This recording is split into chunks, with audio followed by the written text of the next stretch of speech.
Captain Minho sat in his command chair aboard the exploration vessel Indomitable Spirit. His crew had been traveling through deep space for 3 weeks, mapping new routes between human colonies. It was quiet work, the kind Minho preferred.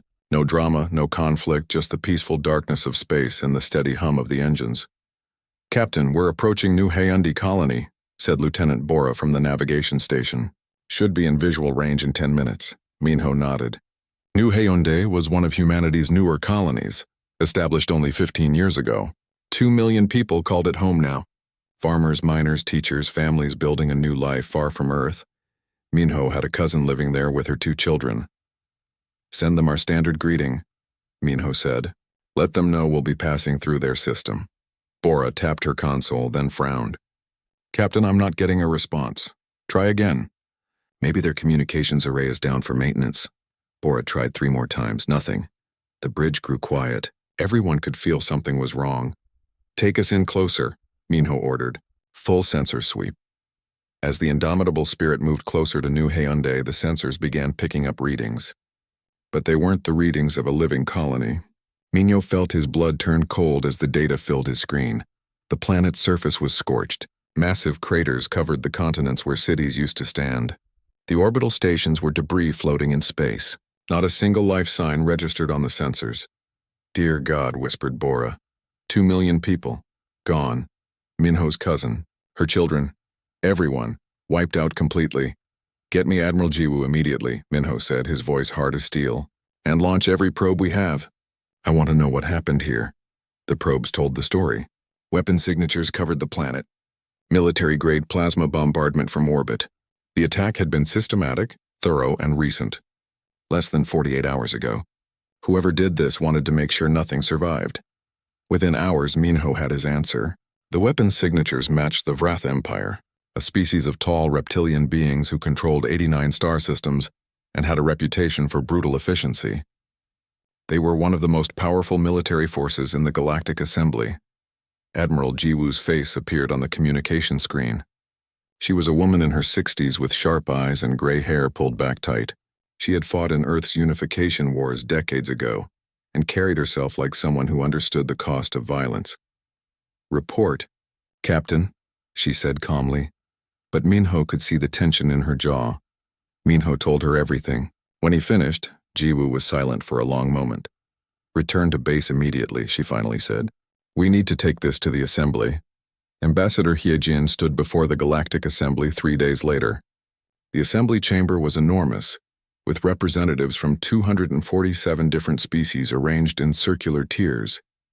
At the center stood the speaking platform where Hyejin now stood, presenting humanity's case.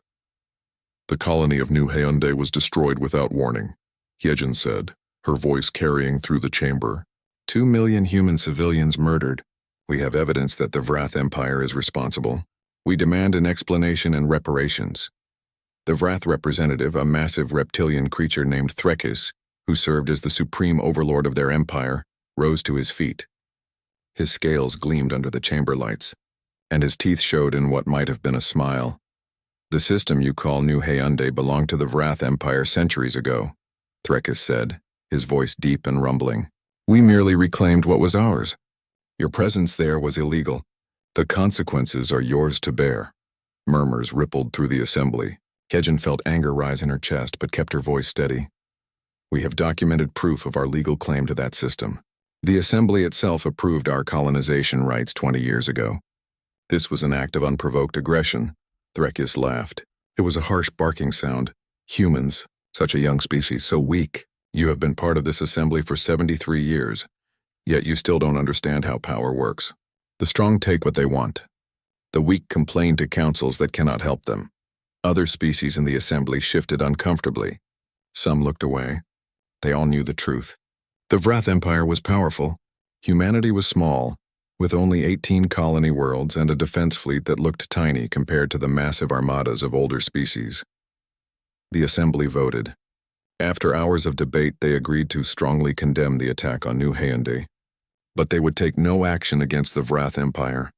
No sanctions. No punishment. Just words. Hyejin returned to Earth and met with Admiral Jiwoo and the Human Command Council. The council chamber was deep underground, protected by layers of security. 12 people sat around a table, representing Earth's unified government and military command. They did nothing, Yijin said, exhausted. The assembly is afraid of the Vrath. No one will stand with us. Then we stand alone, said Admiral Jiwoo, as we always have. The council debated for hours. Some wanted to accept the loss and move on. Others demanded revenge. But before they could reach a decision, a new message arrived from the Vrath Empire. It was broadcast across all known space, sent to every species in the galaxy. Supreme Overlord Threkis appeared on screen, his massive form filling the frame. Let this serve as a lesson, Threkis announced. Humanity has complained and whined about the loss of one small colony. Their weakness disgusts us. Therefore, the Vrath Empire formally declares war on humanity. You have 30 standard days to surrender unconditionally. If you do not, we will destroy every human world. Your species will be enslaved or exterminated. You will serve as an example to all other lesser races of what happens when you challenge your betters. The transmission ended. The council chamber was silent. Admiral Jiwoo stood up slowly. She looked at each council member in turn. We all remember why Earth unified under one government, she said quietly. It wasn't because we suddenly became peaceful. It was because we finally understood that our greatest strength was working together. We stopped fighting each other and built something better. She paused, then continued. But we never forgot how to fight. We never threw away the lessons of 10,000 years of warfare. We kept our skills sharp just in case we needed them again. You're suggesting we fight? Asked one council member. They have thousands of warships. We have less than 200. I'm suggesting, Jiwoo said, that the Vrath Empire has made a terrible mistake. They think we're weak because we choose peace. They think our restraint is cowardice. They killed 2 million of our people and expect us to bow down. She looked at the blank screen where Threkis had been moments before. They wanted war, Jiwoo said. Now they'll learn why humanity spent thousands of years perfecting it, before we ever left our planet. They'll learn what we're capable of when we stop holding back. The council voted. It was unanimous. That night, Admiral Jiwoo sent out orders through every secure channel. Every human ship in space received the same message. Return to designated rally points. Prepare for war. Tell no one. Captain Minho received his orders aboard the Indomitable Spirit. He read them twice, then looked at his crew. Plot a course for Rally Point 7, he said, and ready all weapon systems. Are we really doing this, Captain? Asked Lieutenant Bora. Minho thought of his cousin and her children. He thought of 2 million people who had been building peaceful lives on a distant world. He thought of Threkis laughing at the assembly. Yes, he said, we're doing this. And before we're done, the Vrath will regret ever hearing the name humanity. The galaxy expected panic. They expected desperate pleas for help. They expected humanity to beg for mercy or scramble to build defenses. Instead, they got silence.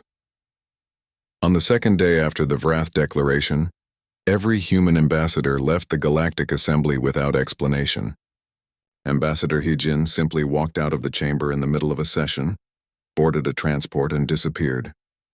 Representatives from other species tried to contact her. Their messages went unanswered. On the third day, every human commercial ship stopped its routes. Cargo vessels carrying trade goods between human and alien worlds simply turned around mid-journey. When asked why, the captains gave no response. They just left. On the fifth day, all 18 human colony worlds activated communication blackouts. Not a single message came from any human settlement. No news broadcasts, no personal communications, nothing. It was as if humanity had vanished from the galaxy. The Vrath Supreme Overlord Threkis watched this with satisfaction. See, he told his commanders, they are paralyzed with fear. They know they cannot fight us. The silence is their surrender, even if they haven't admitted it yet. Other species in the assembly began making bets on how quickly humanity would fall. The general consensus was 2 weeks. Some generous souls gave humanity a month before total collapse. But if anyone had been able to see what was happening behind the silence, they would not have been so confident. Admiral Jiwoo stood in the command center deep beneath Earth's capital city. Around her, hundreds of officers worked at stations monitoring every human asset in space. Three-dimensional displays showed the positions of ships, colonies, and resources. Status report, Jiwoo ordered. All fleet units have reached their rally points, reported Commander Taeyang, head of human intelligence. We have 187 warships ready for deployment. Another 300 civilian vessels have been converted to military use. Crew status? All volunteers. We had to turn people away. Everyone wants to fight after New Hyundai. Jiwoo nodded. She had expected that. Humanity had been peaceful for decades, but the rage at what happened to New Hyundai ran deep. People wanted justice. They wanted revenge. What about production? All colonies have converted to war production, said another officer. Food, ammunition, spare parts, everything we need. They're working around the clock. And the special projects? Commander Taeyang smiled slightly. Dr. Yuna reports that her weapons division is ahead of schedule. The new systems are ready for deployment. Jiwoo allowed herself a small smile. Dr. Yuna Han was a brilliant scientist who had spent years developing weapons technology in secret, not because anyone expected war, but because Yuna believed in being prepared. The human command had funded her research quietly, hoping they would never need it. Now they needed every advantage they could get. What about our intelligence on the Vrath? Jiwoo asked. Taeyang pulled up a massive data display. This is what we've collected over the past 73 years. Every Vrath military movement we've ever observed. Every communication we've ever intercepted. Ship designs, weapon capabilities, tactical patterns, supply lines, everything. Other species would have been shocked to see this data. Humanity had spent decades quietly watching everyone in the assembly. Not to attack them, but to understand them. To be ready just in case. Their strength is their weakness, Taeyang continued. The Vrath use rigid military doctrine. They follow the same tactical patterns in every battle because those patterns have worked for centuries. They're powerful but predictable. And their fleet movements? They're gathering forces for a major assault. They expect us to defend our colonies. They plan to hit Earth directly with overwhelming force. Jiwoo studied the data. The Vrath had thousands of warships. Humanity couldn't win a direct fleet battle. But they didn't need to. We're not going to fight the way they expect, Jiwoo said. Send word to all units. Execute Protocol Ghost. Protocol Ghost was something humanity had developed during Earth's unification wars. It was based on ancient submarine warfare tactics, adapted for space. The idea was simple. Don't be where your enemy expects you to be. Strike where they're weak. Disappear before they can respond.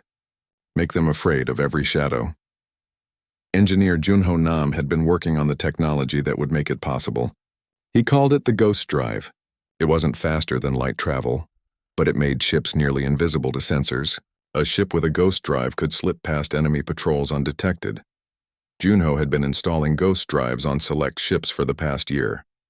Now those ships would become humanity's secret weapon. Private Sora stood in formation with thousands of other Marines on the training grounds of Earth's main military base. She was young, barely 20 years old, with determined eyes and a personal reason for being there. Sora had grown up on New Hyundai. She had been away at university on Earth when the attack happened. Her parents, her younger brother, her friends, everyone she had known was gone. When the call went out for volunteers, Sora signed up immediately. An officer walked down the line inspecting the troops. You all know what we're facing, the officer said. The Vrath Empire has thousands of ships. They have been conquering worlds for centuries. They are bigger, stronger, and more experienced than us. The Marines stood silent, listening. But they have never fought humans before, the officer continued. They think we're weak. They think we'll break easily. They're wrong. The officer stopped in front of Sora. Why are you here, Marine? To make them pay, sir, Sora answered. To make who pay? The Vrath, sir. For New Hyundai. For my family. The officer nodded. Good, remember that feeling.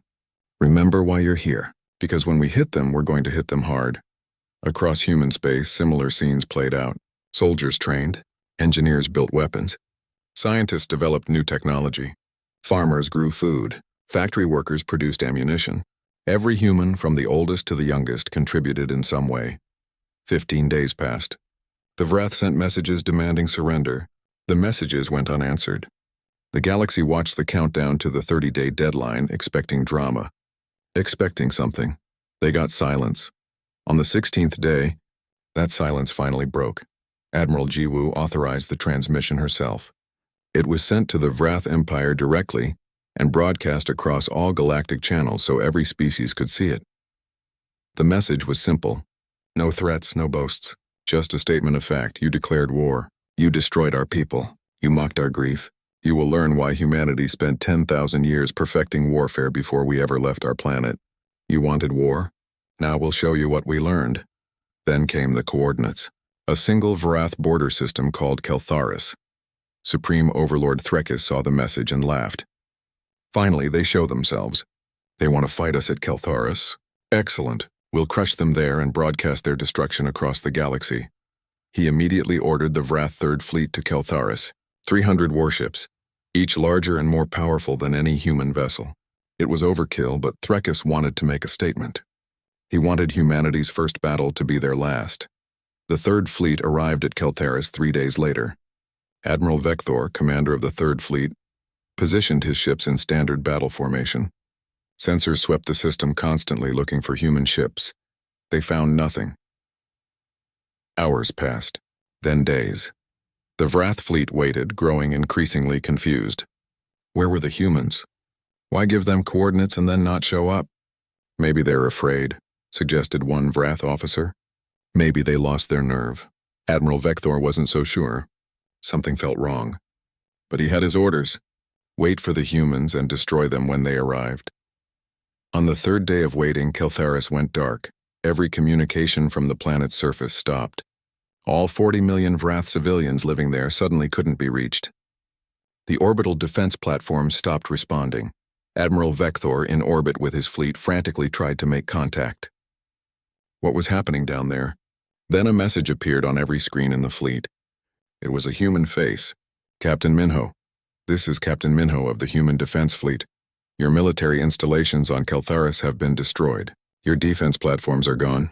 Your communication networks are disabled. Admiral Vector couldn't believe what he was hearing. How, when? His fleet hadn't detected any human ships. Your civilians are unharmed, Minho continued. We don't kill innocent people. That's what makes us different from you. The message showed footage from Keltharis. Human soldiers walking through Vrath military bases placing charges.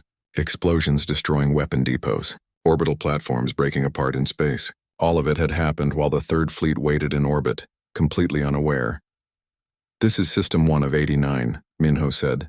Withdraw from New Hyundai's territory immediately. Return what you stole, or we'll dismantle your empire piece by piece. The transmission ended. Admiral Vector stared at the screen in shock. Then rage. Then something else. Fear. Because if humans could slip past 300 warships undetected and take an entire system, what else could they do? Supreme Overlord Threkis received the report and roared with fury. He smashed furniture in his command chamber. How dare these humans embarrass him like this? Send 7 fleets, he ordered. 2,000 warships. Find every human ship in space and destroy them. I want humanity wiped from the... Captain Minho watched the Vrath Third Fleet from the bridge of his ship, still hiding in the shadow of Keltharis' moon. His ghost drive kept the indomitable spirit invisible to their sensors. 50 other human ships floated nearby, equally hidden, waiting for orders. They're scrambling, reported Lieutenant Bora. Vrath communications are going crazy. They can't figure out how we got past them. Minho allowed himself a small smile. The ghost drive worked perfectly. Engineer Junho Nam had done brilliant work. Human ships could now move through space like ghosts, appearing and disappearing at will. Take us out of the system, Minho ordered. Slow and quiet. Let's not give away our secret yet. The human strike force slipped away from Keltharis without the Vrath fleet ever knowing they had been there. By the time the Third Fleet figured out what happened, the humans were long gone. News of Keltharis spread fast across the galaxy. Species that had dismissed humanity as weak suddenly paid attention. The Vrath Empire, one of the most powerful military forces in known space, had been embarrassed by a species they thought was inferior.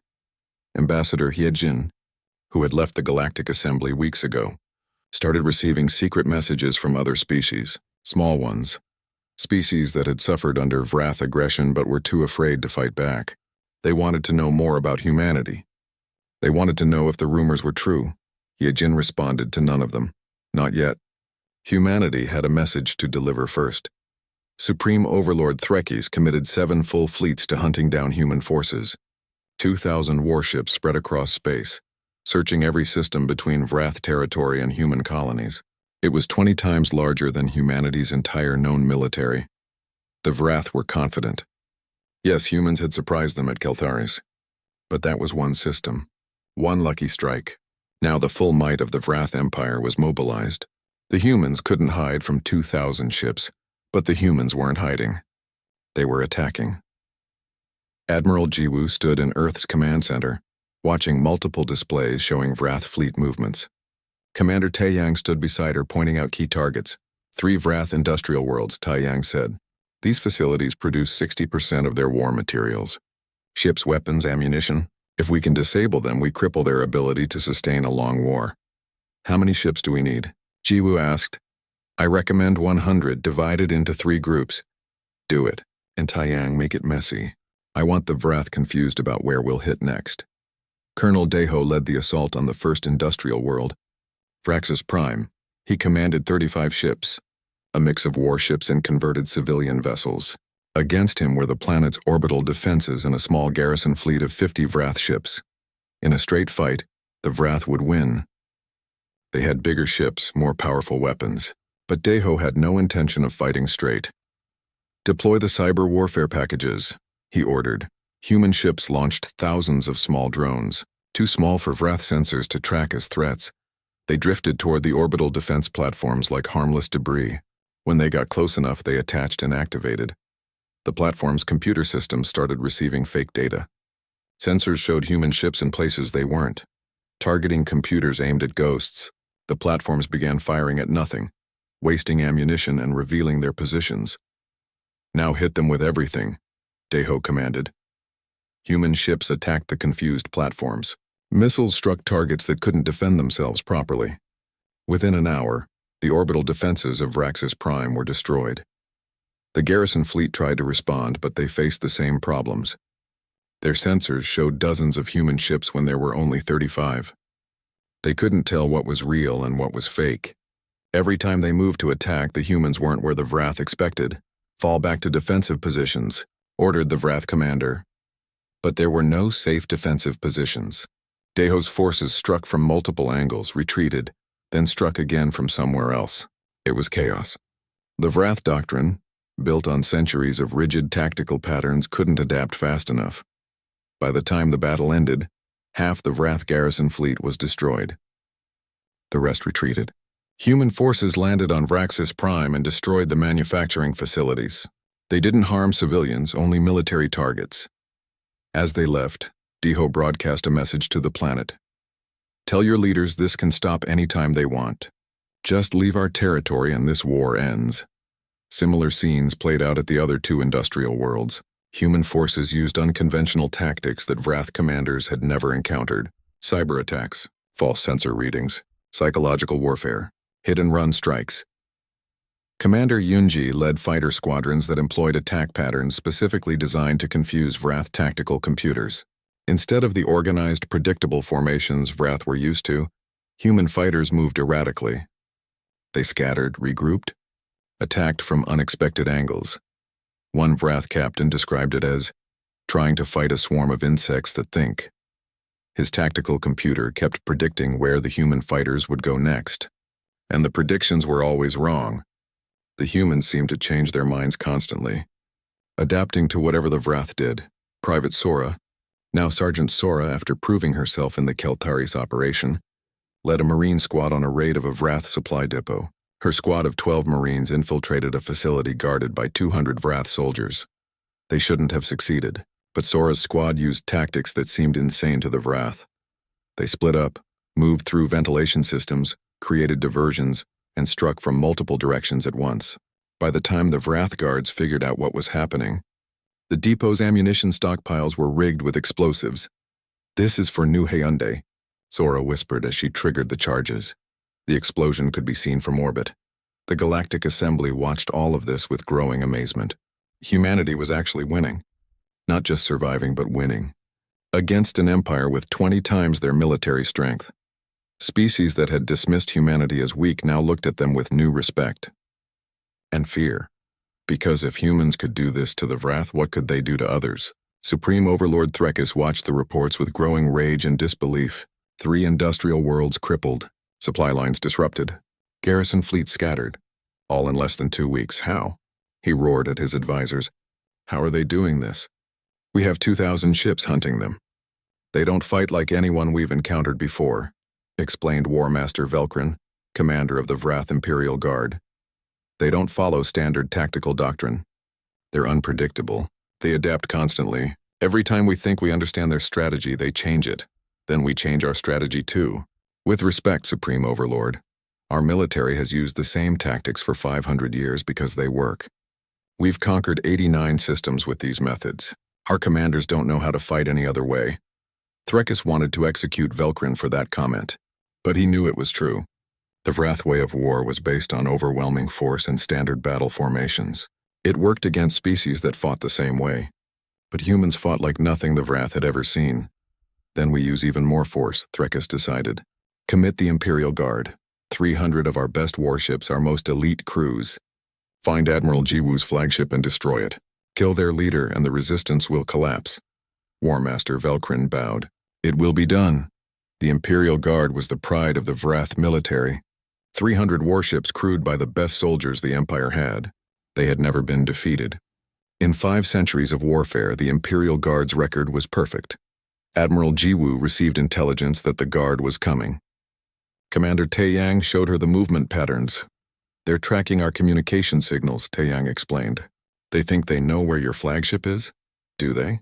Jiwu asked with a slight smile. They know where we want them to think it is. Jiwu had been rotating between 3 different flagships, never staying on one ship for more than a few days.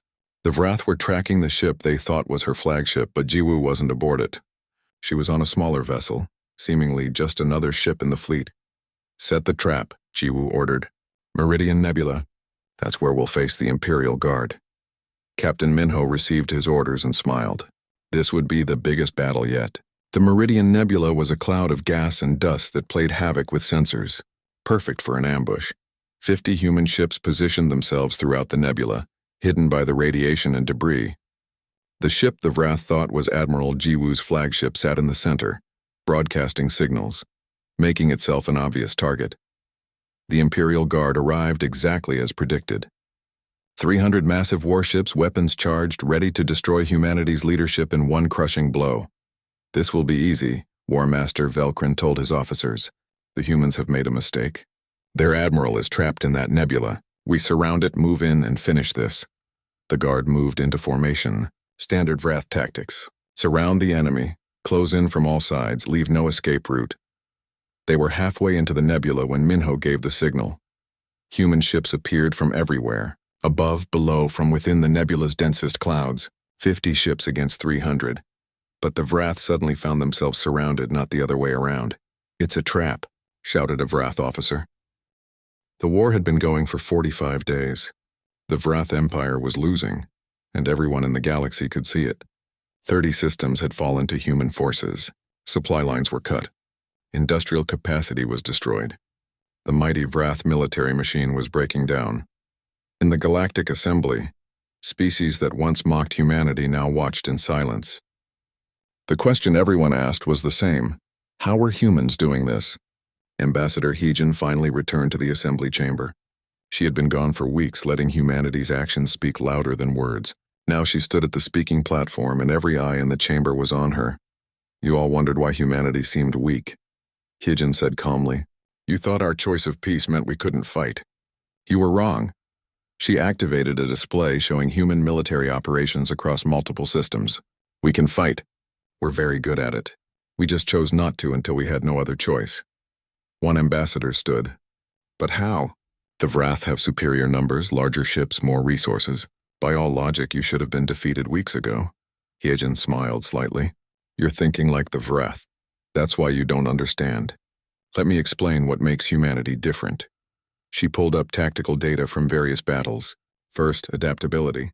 Every species we've observed follows military doctrine developed over centuries. Those doctrines work, so you never change them. But humans, we adapt constantly. Every battle teaches us something new. We learn, we adjust, we improve. The display showed footage of human forces changing tactics mid-battle, responding to Vrath movements with new strategies on the spot. Second, endurance. Human biology allows us to operate longer without rest than most species. We can fight in conditions you would find unbearable. We push through pain, exhaustion, fear. We don't stop. More footage appeared. Human soldiers fighting for hours in harsh environments. Ships running on minimal power for days while waiting to strike. Crews working around the clock to repair damage and keep fighting. Third, deception. We learned centuries ago that winning a fight isn't always about being stronger. Sometimes it's about being smarter. Making your enemy see what you want them to see. Being where they don't expect. The display showed the Keltharies operation, the Meridian Nebula ambush, and dozens of smaller engagements where humans had used trickery and misdirection to win. Fourth, creativity. We don't just use weapons. We use psychology, technology, unconventional tactics. We find weaknesses and exploit them. Every problem has multiple solutions, and we're good at finding the ones our enemies don't anticipate. And finally, Hyejin said, her voice growing stronger, unity. Every human in this war is here by choice, fighting for their families, their homes, their future. We're not conscripts forced to serve. We're not conquered peoples enslaved to fight. We're volunteers who believe in what we're fighting for. She looked directly at the section where Vrath representatives sat. Most had stopped attending after the Imperial Guard's defeat, but a few minor officials remained. That's how we're winning. Not through superior weapons or numbers, but through superior thinking, superior adaptability, and superior motivation. The assembly chamber was silent. Everyone understood now. Humanity wasn't just lucky. They were legitimately dangerous. On the battlefield, these principles played out daily. Sergeant Sora led her Marine squad on what should have been a suicide mission. They were ordered to capture a Vrath communication hub on the planet Drakus. The hub was defended by 500 Vrath soldiers. Sora had 12 Marines. "This is insane," one of her Marines said as they approached the target. "Probably," Sora agreed, "but we're doing it anyway." They studied the base for 2 days, watching patterns. Vrath guards followed the same patrol routes at the same times. The same shift changes happened like clockwork. Everything was predictable, orderly, efficient.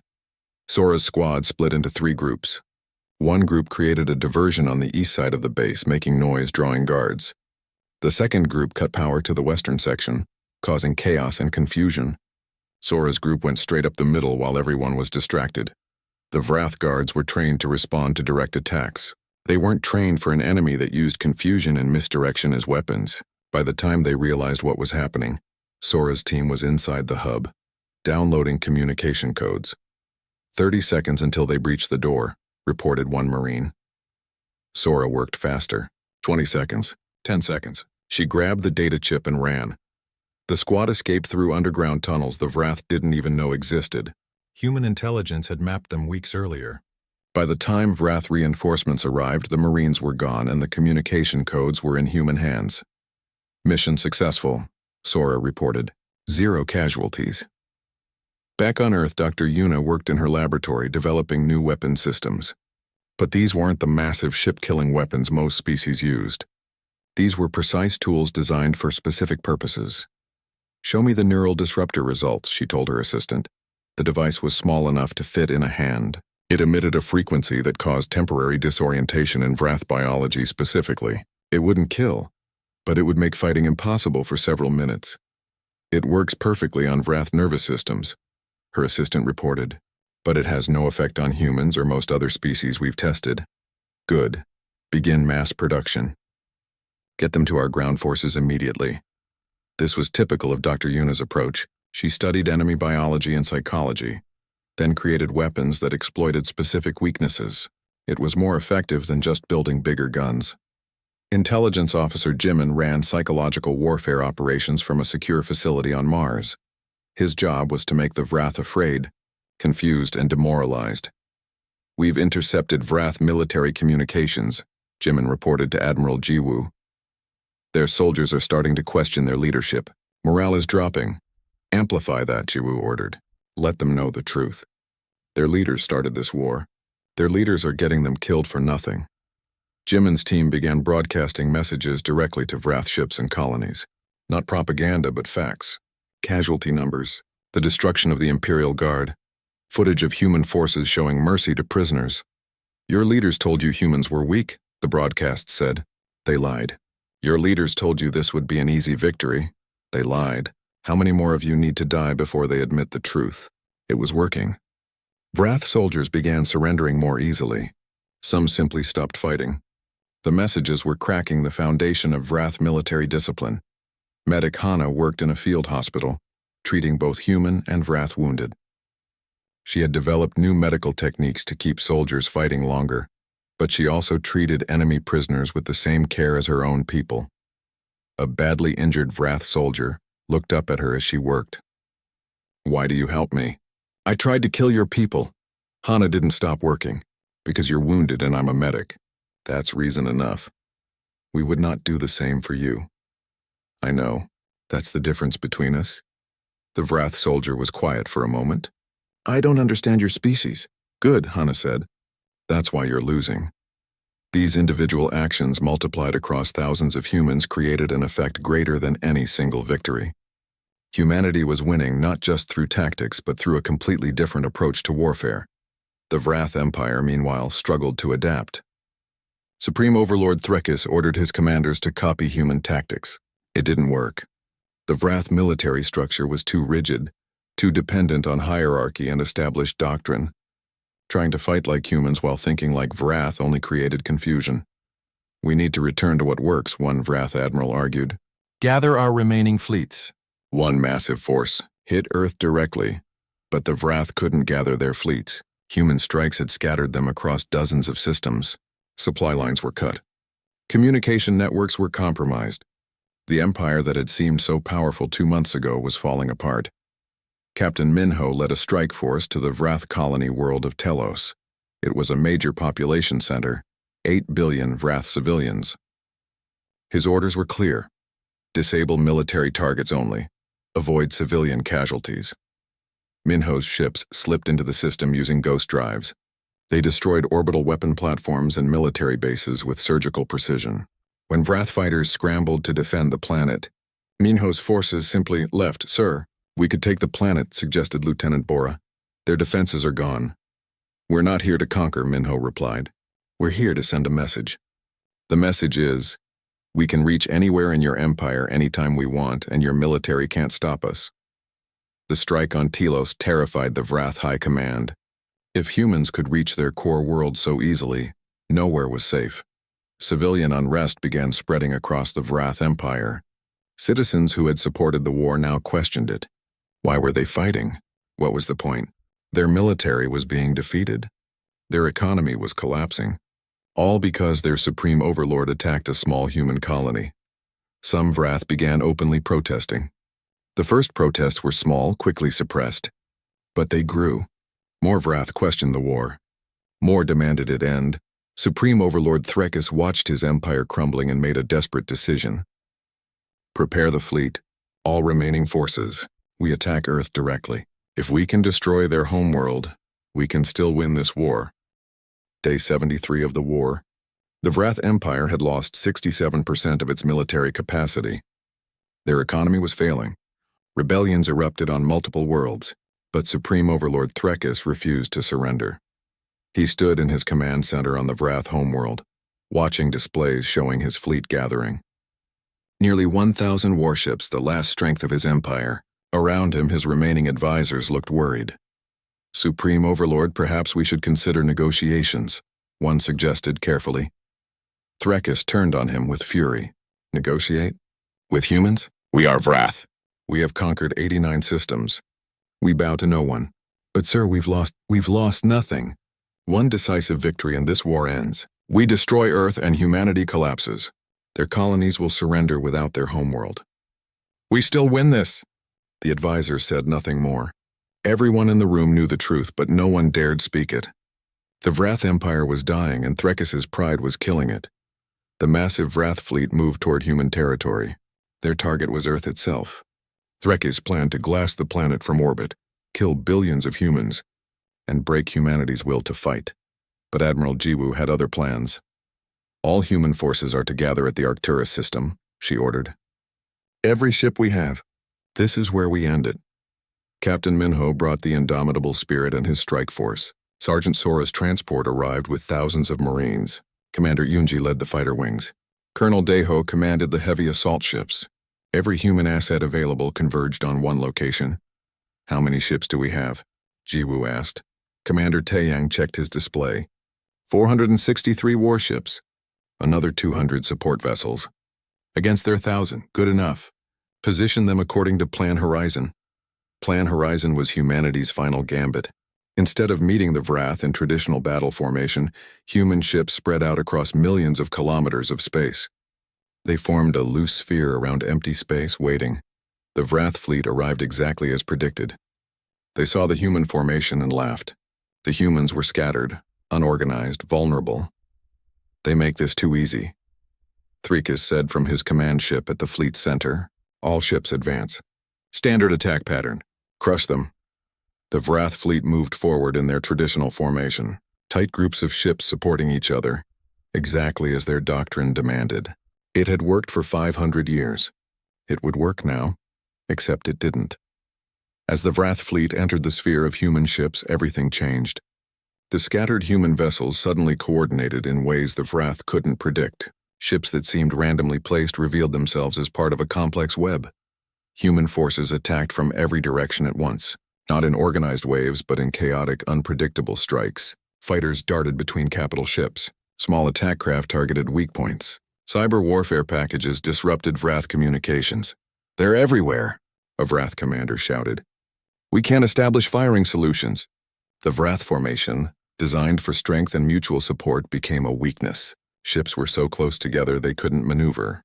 When they tried to turn to face human attacks, they blocked each other's firing lines. Captain Minho led his strike force through the chaos. "Target their command ships, the big ones in the center. Take out their communications." Human missiles and fighters penetrated deep into the Wrath formation.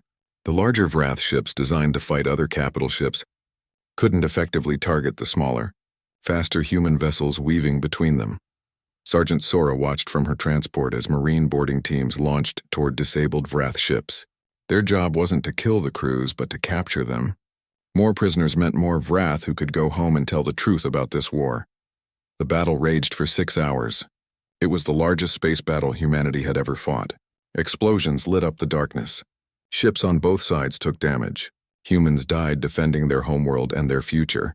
But slowly, inevitably, the Wrath fleet broke apart. Supreme Overlord Threkus watched his forces disintegrate around him. This couldn't be happening.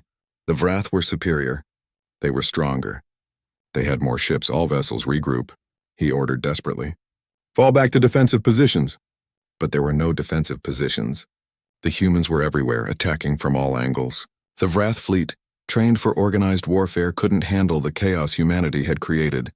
"Supreme Overlord, we must retreat," his second-in-command urged. "We've lost too many ships." "No," Threkus roared. "We fight until—" An explosion rocked his command ship. Human fighters had breached the defenses. Secondary explosions rippled through the vessel. Admiral Jiwoo watched from her flagship as the Wrath fleet collapsed. Her ships had taken damage. She'd lost crew members. Good people who gave their lives for this moment. But the battle was decided. "Open a channel to all Wrath ships," she ordered. Her face appeared on every Wrath screen. Many Wrath officers recognized her now. The human admiral who had outfought their best commanders. "Wrath forces, this is Admiral Jiwoo of the Human Defense Fleet. Your Supreme Overlord gambled your lives on his pride. Your fleet is defeated. You can continue fighting and die for nothing, or you can surrender and go home. The choice is yours." Some Wrath commanders shut off the transmission, too proud to listen. But others, seeing their situation clearly for the first time, made a different choice. One Wrath ship lowered its weapons. Then another. Then dozens, traitors. Threkus screamed at his remaining loyal forces. "Cowards! I'll have you all—" His transmission cut off as his command ship's power failed. Human boarding teams, led by Marines including Sora's squad, had taken control of key systems. The battle ended not with a dramatic final strike, but with exhaustion. The Wrath fleet simply stopped fighting. Those who could escape did. The rest surrendered. Human ships began immediate rescue operations. Just as they had after every battle, they saved Wrath survivors from damaged ships. Medic Hana and thousands like her worked to save lives, even enemy lives. A Wrath officer, pulled from a destroyed ship by human rescuers, asked the question many were thinking. "Why? Why do you save us?" We came to destroy your world. The human rescuer, a young private, answered simply, because when this is over, you get to go home.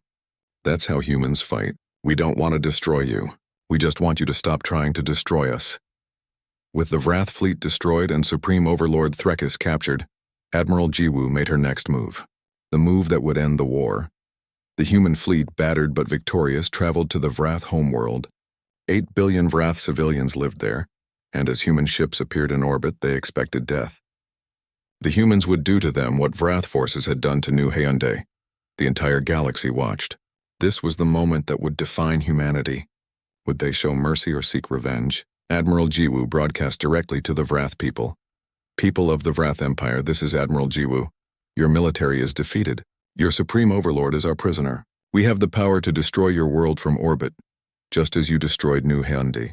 We could glass your cities, kill billions, make you feel the pain you inflicted on us. The Wrath homeworld held its breath. We won't, Jiwoo continued, because we are not you. We did not want this war. Your Supreme Overlord chose it when he destroyed our colony and murdered 2 million innocent people. We fought because we had to, not because we wanted to. She paused, letting her words sink in across the planet. Your leaders told you humans were weak. They told you we would surrender without a fight. They gambled your empire, your economy, and your lives on that belief. They were wrong. We showed you what humans are capable of when forced to fight. We dismantled your military piece by piece. We proved that strength isn't just about big ships and big weapons. It's about thinking, adapting, and never giving up. But we also showed you something else. We showed you mercy. We took prisoners and treated them well. We avoided civilian casualties. We gave surrendering soldiers the chance to go home. That's the difference between your leaders and us. Jiwoo's voice grew stronger. Your Supreme Overlord gambled everything on his pride. He lost. Now you face a choice. Remove him from power. End this war. Rebuild your empire based on peace instead of conquest, or refuse and we will remove him for you. Choose. The broadcast ended. The galaxy waited. Within hours, the Wrath military itself arrested Supreme Overlord Threkis. His own guards, tired of the war, tired of the losses, tired of following a leader who refused to admit defeat, turned on him. The new provisional Wrath government contacted Admiral Jiwoo within a day. They surrendered unconditionally, but humanity's terms surprised everyone. Ambassador Hyejin, representing humanity in the negotiations, presented the conditions. First, the Wrath Empire will rebuild New Hyundai colony and compensate the families of those killed. Second, all territories conquered by the Wrath in the past century are to be granted independence. Third, the Wrath military will be reduced to defensive forces only. Fourth, Wrath leadership responsible for war crimes will face trial. Fifth, regular Wrath soldiers who followed orders will receive amnesty. The Wrath negotiators expected worse, much worse. That's all? That's all, Hyejin confirmed. We don't want your empire. We don't want to rule you. We just want justice for our dead and assurance this won't happen again. The treaty was signed within a week.